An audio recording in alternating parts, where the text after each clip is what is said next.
Right, so the making of a bushcraft knife.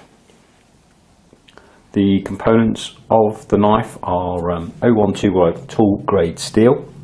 This is 3mm thick by 4cm wide. We're going to cut that out and make that into obviously the knife, the full tang knife. The scales or the handle, this is stabilised oak. Stabilised means that the mush has been baked out of it and then replaced by a resin to make the handle quite hard. Spacers, well, the spacer sits between the handle and the steel. The pins to secure the handle or scales to the knife, as well as the epoxy resin. So that's the components.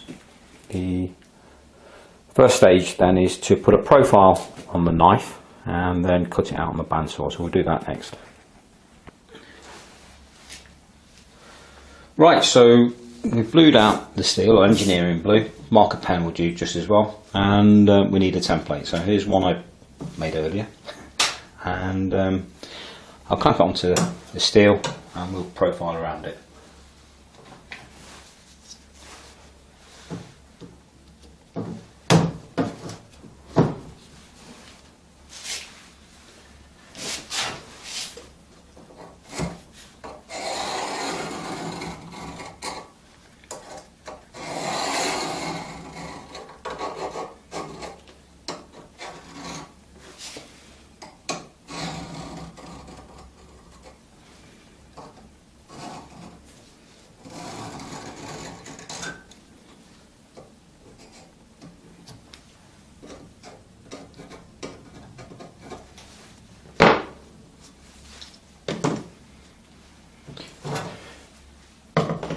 Okay, so I'm sure you can see that, but that's the profile of the bushcraft knife.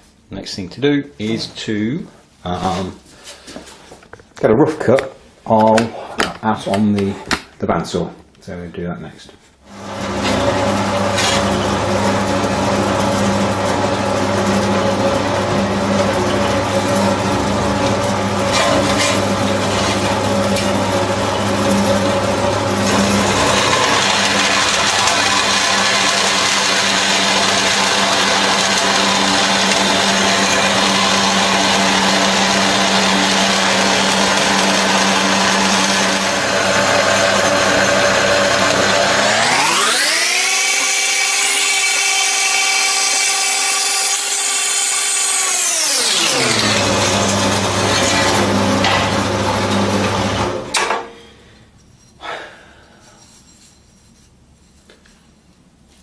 Doesn't look much like a knife yet, but next stage is to get it on a grinder and to put a profile around it so you could recognise it as a knife. So clean it down and put it on the grinder. So that's what we'll do next.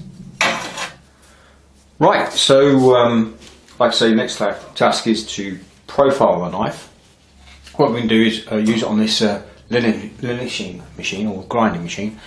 It's got a rough coarse belt. This is a 40 grit, so it should rip the steel quite off.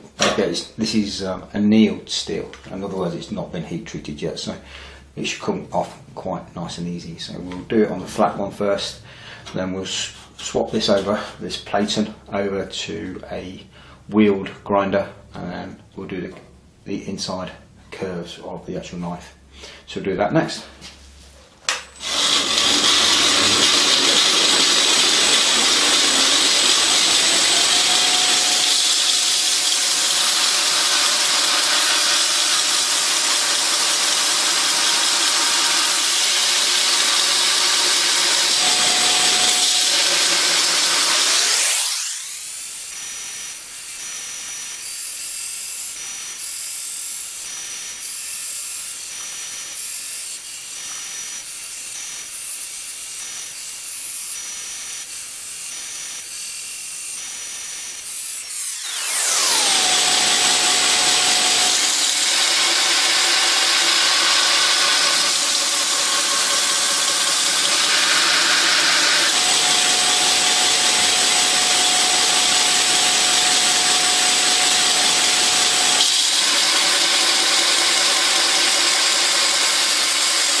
Okay, so you can start to see the profile come to shape now. Very roughly ground. You can see the serrations of the 40 grit. We'll smooth that off as we go through the process, so you can see it taking shape. Important things to note here is when you are grinding like this, keep the metal cool. So you see me regularly dipping it. That's just dipping it in a pot of water to keep it cool down. In particular, the tip.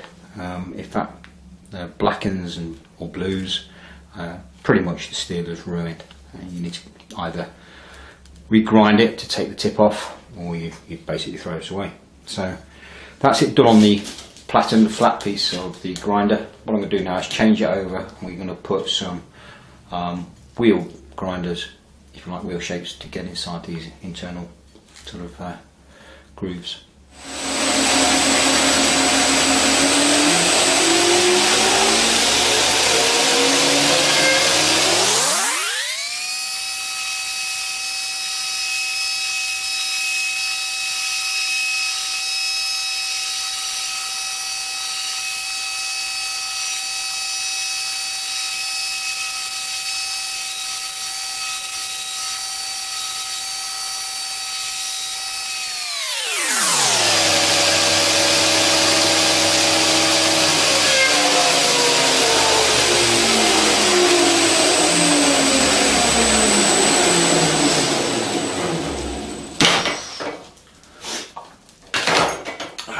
Right, okay, so profile completed, I think. You just make that out, hopefully try and catch the light. Around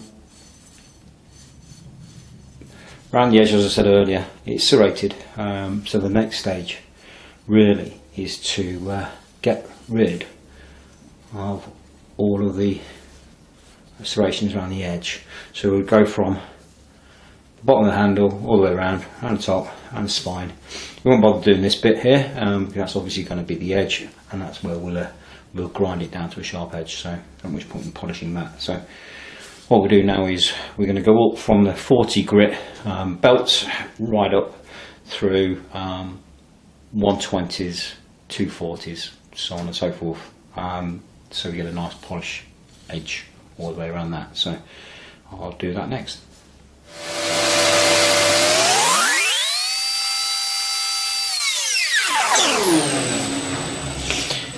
Okay, right, so we've gone up the grits. So we started at obviously 40 to rip the steel off, then onto a 120, then a 240, and finishing off on a 320 grit. I'm trying to catch the light now so you can see the difference. So this is obviously where we grind, or originally ground out the actual metal, and then we smoothed it out. We're going to go up the further grits up to about 1,000 grit, but we won't be doing that until after heat treat and we fit the actual scales or handles on. So that's more to do with polishing. So that's it done there. What we'll do is swap over the wheels to a flat plating, and then we're going to carry on doing around there, right down the spine. So when we finish, we'll have a nice, smooth, almost finished like profile of the knife. Right, so we've smoothed down the edges of a profile of the knife. I'm trying to catch the light so you can see it, but obviously not that part. And then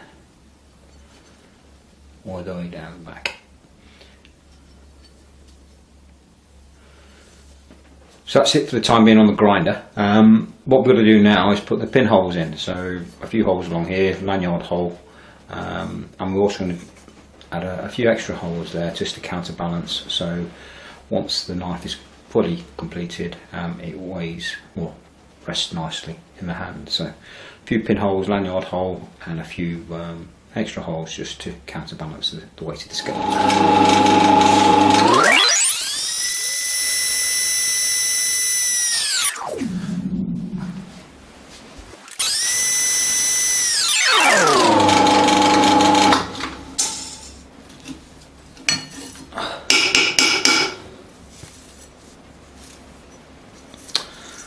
Okay, so you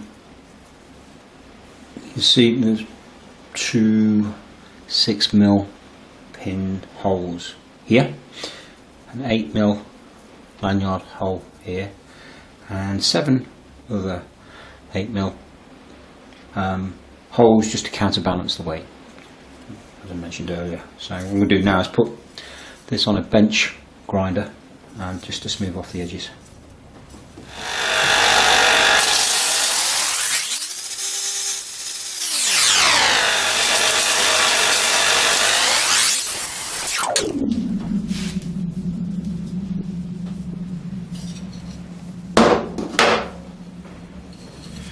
Right, so let's see if you can see that smoothed off the edges of the holes. No burrs there. Obviously, one of the things that's really important to mention is making sure that the holes, especially the pin holes and the lanyard hole, are straight or 90 degrees to the metal. Otherwise, when you start to fit the pins, it'll be very difficult indeed. So that's it. That's the profiling done, and the lanyard edges. Oh, sorry, the lanyard and pin holes and the counterbalance holes. The next thing we're going to do is to start the actual blade. So, as I mentioned at the beginning, this is a 3mm thick piece of metal, carbon tool steel. And what we're going to do is put it on the grinder, and we're going to take 1mm off on each side, which leaves obviously 1mm in the middle. The reason why we do that is once we start to do the heat treat, this metal goes from annealed or soft state through to our hardened state, and if you grind all of the metal off prior to that and you stick it into the kiln, the heat of the kiln will actually burn the edge off.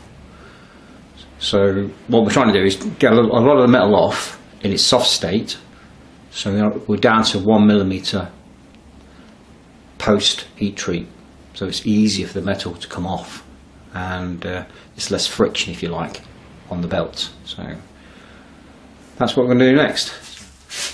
To take the 1mm of steel off of each side, what we're going to need is a jig.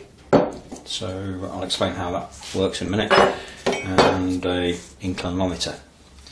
So the jig is simply a right angled iron cut off, some holes pre-drilled and tapped out, and a few thumb screws placed in. Now the purpose of that, as you probably can guess, is I can adjust the angle of this jig by turning the thumb screws.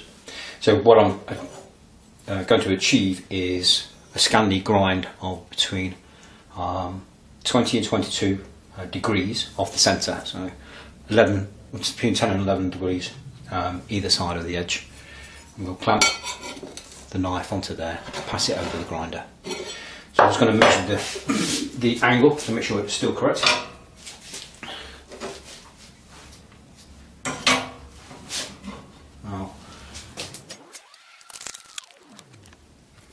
Alright, so it's 9.6 degrees, less than half a degree out. I think that's more than acceptable, so we're going to keep it at that, and clamp the knife to the jig, and we'll do some grinding.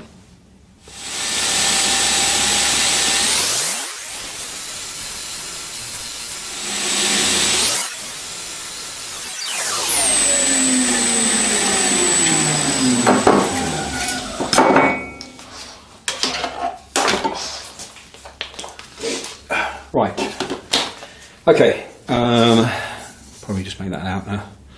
So about 1mm taken off on one side and the other. It's starting to take shape now.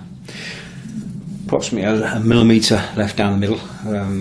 Obviously, like what I said earlier, this stops the kiln from burning the edge off. So the next stage now is the heat treat. So the first thing we're going to do, make sure you can see that.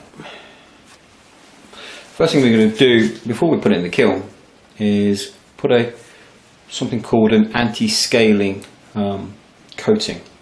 So this is carbon steel. When I soak this in heat up to 810 degrees centigrade, what happens is the carbon basically comes to the surface and it pits the surface of the steel, and it's a real nightmare to actually sand off by hand. So to protect it, we'll put this carbon protection coated, which I'm going to paint on now, and then we'll put it into the kiln.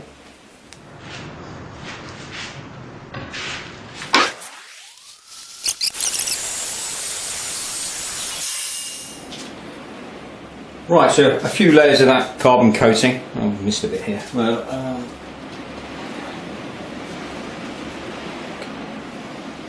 that gives it a protective coat in the kiln. So the next thing to do now is to fire up the kiln. It's an electric kiln, and we'll put that inside, and we'll heat treat it or heat soak it to 810 degrees for 12 minutes.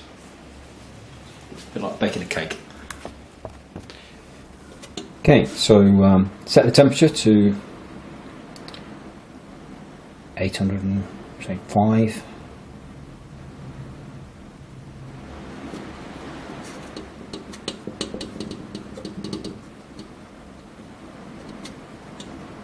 Hold at that temperature for 12 minutes and start. So it's going to take about 10 minutes to get up to temperature, and it'll hold it again for 12 minutes, and then from there we'll take it out and we'll quench it in vegetable oil, just standard vegetable oil from the kitchen.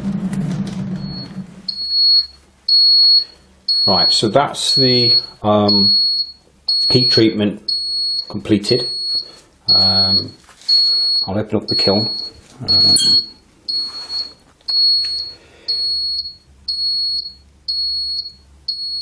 And what we're going to do is quench that in, like I said earlier, vegetable oil. So I'll get it out, get the blades out the kiln and quench them in here. Just a quick point to note here is that the oil needs to be warm. So you might have seen inside the kiln three actual pieces of metal blades. One of them is a scrap blade, and I'm going to take that out first, quench it in the oil to warm the oil up, and then I'm going to quench the other two.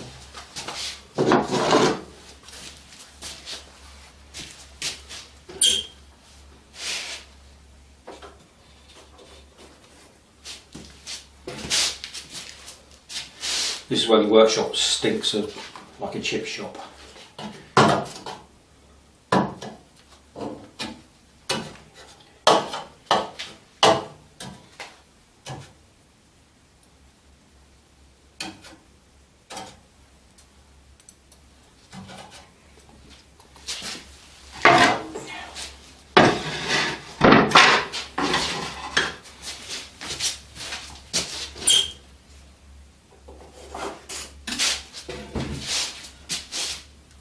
So when you're actually quenching the blade, it's important to move the blade up and down, and definitely not side to side.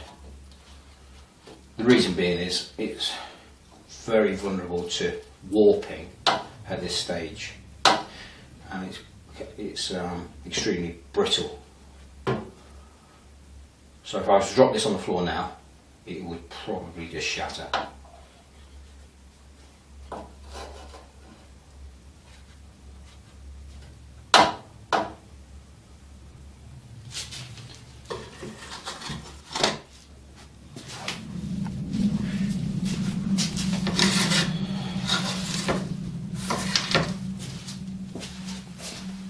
Alright, so you can see the scaling on the actual knife. that would be much worse if I didn't put the actual protection coating on that. So what I'll do is leave it to one side now, let it cool down, and then I've got to clean it all off. To clean it off, I'm going to start with wire wool to clear all the rubbish off of it, and then we'll use some sandpaper or wet and dry paper to get a decent finish on it. Once that's done, I'm back down to the base metal. We'll do the tempering cycle. Okay, so we're going to clean it down with some wire wool first, just make sure it's cool enough.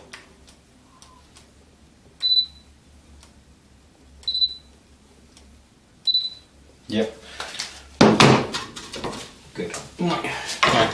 These are time consuming. Getting all the crud off.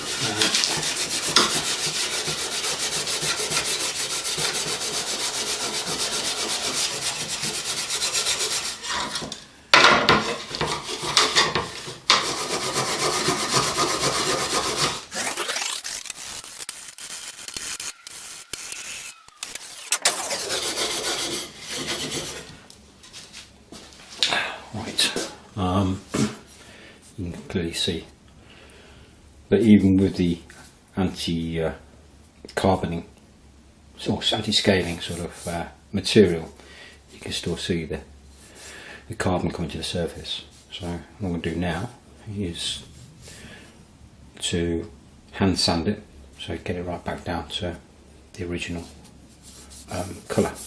We need to do that because once we go into the tempering cycle, a lot of the actual confirmation that it's reached its right strength, Rockwell strength, is by visual colour. So when we go through the tempering, at the end of that, this knife should actually be almost like a golden sandy colour, yellow golden sandy colour, and that would pretty much indicate that we've got the correct Rockwell. And what we're aiming to achieve is a Rockwell of anywhere between 58 to 60. And why that's important is because anything harder, i.e. 60 and above, the steel becomes too hard to work with. In other words, you might be able to sharpen it and it will maintain an edge longer, but once that edge is gone, it's significantly harder to actually put a new edge on it. Anything softer then obviously becomes more malleable and not fit for use. So between 58 and 60, which indicates obviously from a visual perspective a yellow sandy colour.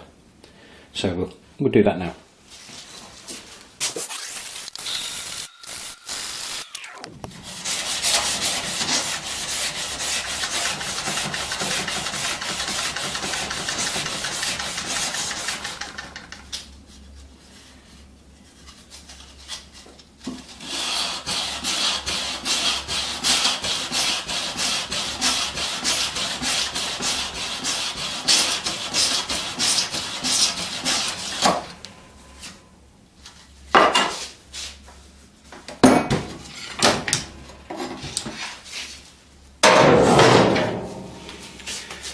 Okay, very time consuming, but you can see the finish now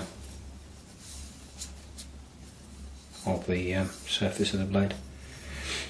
Not too fussed about the handle, as long as you've got rid of all the crud, because obviously you're going to put the scales on there, and the grinding still needs to be completed on this edge here, so you don't need to concentrate on that. So that's it, that's the finishing off, and the next stage now is the tempering. So as I mentioned earlier, we're trying to get between a 58 and 60 Rockwell, and we do that with three stages of tempering, each for 2 hours. So the first stage is 195 degrees centigrade, and that gives me, I test it after that on the Rockwell testing machine, and I expect that to give me around a 62 Rockwell. Then I put it back into the kiln for 210 degrees again for 2 hours, test it again, and I expect that to give me around 60 to 61 Rockwell. And then the final temper for 2 hours, 220 degrees centigrade, and that I'm expecting to give me a Rockwell of 59. So we'll do that. Right, so while the blade is tempering in the kiln, you can turn attention to the scales, knife scales, and what we need to do is cut this block of stabilised oak in half on the bandsaw, and we'll do that.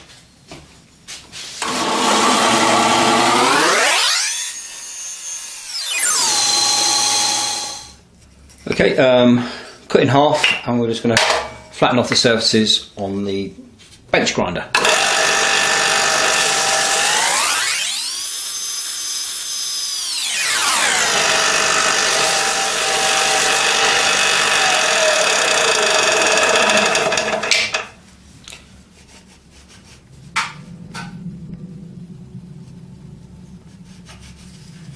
Okay, nice flat pieces of wood.